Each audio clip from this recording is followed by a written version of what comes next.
welcome to Joy News at 6. The news is live on Joy 99.7 FM and hits 103.9 FM in Accra.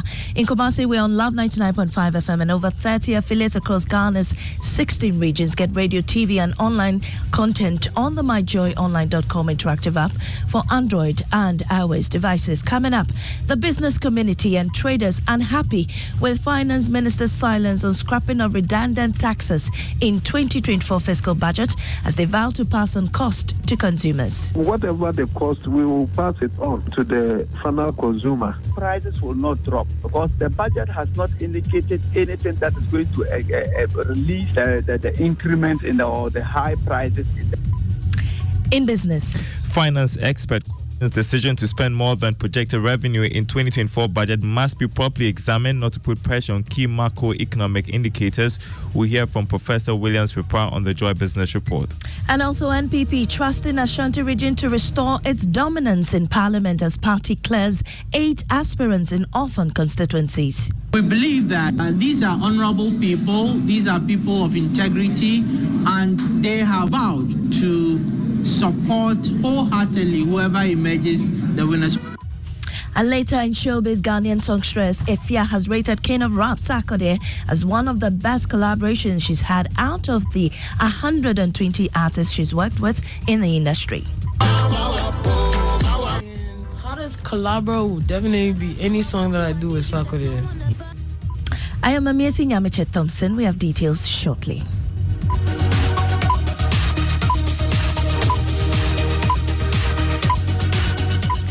Now, the business community and traders are unhappy with the finance minister, Ken Ofori-Atta's silence on scrapping redundant taxes in the 2024 fiscal budget. The traders earlier expressed concern about the impact of the COVID-19 health recovery and special import levies on the cost of doing business, asking for it to be removed. But it was absent among the raft of tax reliefs announced by the finance minister.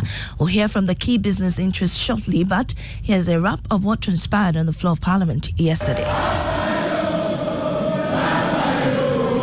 So that is how both sides of the House jeered and cheered when Finance Minister Ken Ofori-Atta concluded the 2024 budget. The minority clearly not enthused with the measures outlined by government to deal with the economic slump, whilst the majority believe this is the stage, this is where things begin to turn around. The Finance Minister says Ghana's economy will now be valued at $1 trillion from the $219.5 billion they recorded in 2017. The 2024 budget is even more significant because we cross, Mr. Speaker, the 1 trillion gross domestic product mark for the first time in our economic history. But one thing that stood out also is that the Finance Minister Ken Ofori-Atta told Parliament that this government has created 2.3 million jobs. Invested 541 million in 169 IDF, 1D, 1F enterprises to scale up value addition and provided 140,000 additional jobs. And we have created, Mr. Speaker, over 2.3 million jobs in the private sector and public sector. But in terms of the numbers in this budget, one of the key things is that government expects to raise 176.4 billion Ghana cedis in revenue in 2024, and it is projecting that it will spend 226.7 billion. That is about 50 billion in terms of the deficit, but government will be seeking to claw some back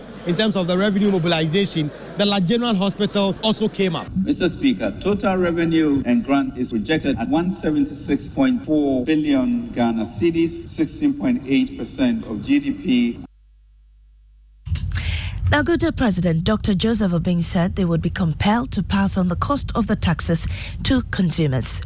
Normally, the general impression is that whatever the cost, we will pass it on to the final consumer. You understand? Because businesses have to survive. But then it's not also easy because the consumer is also overburdened. The effects of inflation, their purchasing power have been taken away. So what it means is that businesses are not going to thrive because of our turnovers are going to be curtailed. Meanwhile, Minority Leader Kasiel Atoforsen says the minority will reject the approval of the 2024 budget if government fails to address concerns raised about tax waivers granted by the Finance Ministry. Touch wood, we in the NDC will not support this tax policy. What they have done today by introducing tax exemption, new taxes worth 11 billion Ghana cedis. It's insensitive. In fact, it's most cruel, and it shows that this government is out of touch with the realities of the country. They are before the finance committee and they are begging us to approve it, and we are saying no, we will not approve it. You're going to reject all that? We have already rejected it. Would it come for a vote? And when it comes to the floor, we are voting against it. At the committee level, have you already decided? In fact, they have not put the question for the vote yet because they saw our mood, and so they are scared to put it to vote.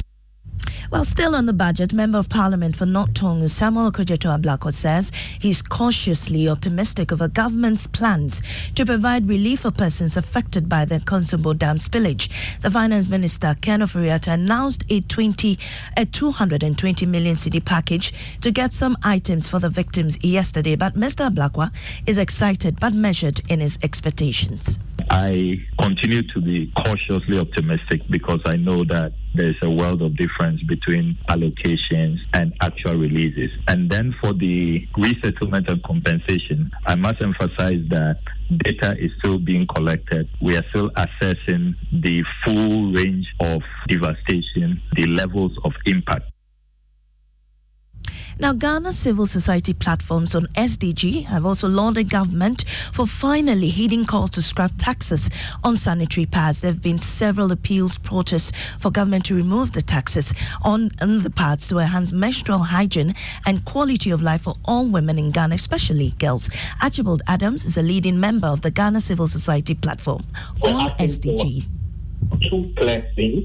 We're asking for taxes on the imported pads, as well as the reduction of taxes on locally manufactured sanitary pads and the provision of wash facilities. But we are excited that government has granted us this request. We will not rest. We will continue to push, and we will hope that eventually we will not have any taxes on sanitary pads, whether imported or locally manufactured. Away from the budget, the New Patriotic Party is trusting its executives in the Ashanti region to win all parliamentary seats to restore the party's dominance in parliament in the 2024 election. In 2020, the party lost 2 of 44 seats held, despite a target to win all. Party treasurer Charles Drumner says the party is galvanizing members in its stronghold for the parliamentary elections. Nana Yaljima has more. Setra From Plains and Asawasi remain the constituencies that have always been won by the NDC. Edra Setra Dumase and New Edubiase are other two the NPP lost in 2020 to the NDC, affecting the party's dominance in parliament. National Treasurer of the NPP, Charles Jamna, says the party is strategizing to claim all seats in the next election. Like we often say in our local parlance, Bibi Pape Babesi in the Ashanti region. Aspirants from 3 constituencies were expected vetting on Tuesday. 8 out of the 9 aspirants turned up for vetting. It remains unclear why 2020 parliamentary candidate for Setra From Plains, Joseph Owusu, absented himself from the vetting. Looking at the quality of aspirants, the caliber of personalities, and how they are well versed in the affairs of the party and the job they seek to take on, i.e. parliamentary leadership, it is the considered opinion of the vetting committee that they have all qualified to contest in the upcoming primaries. Nanaya Ojima with that report. Now, environmental scientists are calling on company owners and woodworkers to understand the risk they face and put in place measures to protect themselves. They say protective equipment and workplace safety and training are crucial to prevent a growing problem of acute and chronic lung diseases in woodworkers. Mona Lisa Frimpong has more. 53-year-old George Boatin has been a carpenter for more than 25 years. He says his hands are the most important part of his body. They are his tool to get the job done every day, and he is extremely careful to protect them. But hands aren't the only part of his body at risk as a carpenter. Exposure to dust and chemicals in the course of everyday work can damage an even more critical part of a carpenter's body, the respiratory organs. That's according to the head of the respiratory unit at the Konfuanoche Teaching Hospital, Dr. Divine Amenuke. The fine sawdust have got different sizes in terms of the type of food that is used, whether it's hard or soft. With those ones, the relatively bigger ones tend to settle more in the mouth. And before we go, Ghanaian songstress Efya has spoken about collaborations that have been given her the biggest visibility in the music space. Efya, one of Ghana's artists with the highest number of features and collaborations, said on Showbiz A to Z on Joy FM that her best collaboration was with Sarkodie, Jacqueline and Sumaya Boismore.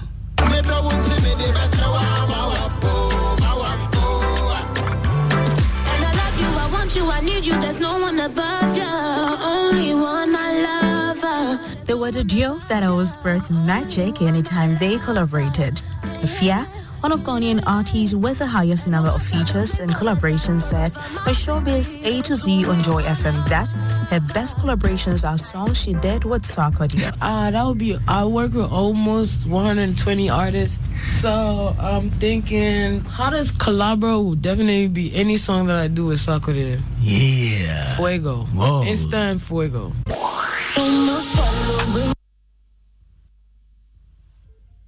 And that was Jacqueline and Suman's report, and that brings us to the end of the bulletin. In our top story, the business community and traders unhappy with Finance Minister's silence on scrap